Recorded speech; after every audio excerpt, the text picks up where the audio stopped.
Miezaka manefa ny adidiny ihany koa ny Holcim Madagasikara, ny Holcim Madagasikara izay fantatra amin'ny famokarana simentra sy ny fivarotana simentra eto Madagasikara. Misy hatrany ihany koa ny vokatra vaovao entiny manome fahafaham-po ny mpanjifa ao. Manodidina ny 20 ariary isan-taona ny hetra sy ny haba izay alohan'ny Holcim Madagasikara.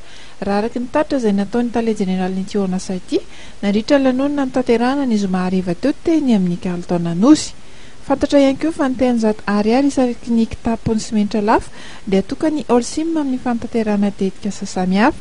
Anisan'izany raha ny volazan'ny tale jeneraly ihany ny fanamboarana trano fidiovana, toerana fatsakana sy fandraisana ireo mpanjara amin'ny fanaovana vaksiny ankizy raha tsy ilazafa-tsy ireo. Ny tondra fampandrosoana eto Madagasikara no nisan'ny fanambin'ny Holcim. Hatreto raha ny fantatra dia Holcim ihany ny orinasa mamokatra simentra izay ahafahana mampiena ny fiainan'ny gaz karbonika. Vokatra eto Madagasikara ireo simentra avarotan'ny Holcim ary manaraka ny fipetrairesa-pirenena. Mitondra fanavozana trano ny Holcim ka nizoma teo dia nisy ny fampahafantarana ny vokatra vaovao dia ny orim-bato ho an'ny beton izany izay namboarina tany Toamasina amin'ny fomba manaja ireo fipetra fiarovana tontolo iainana.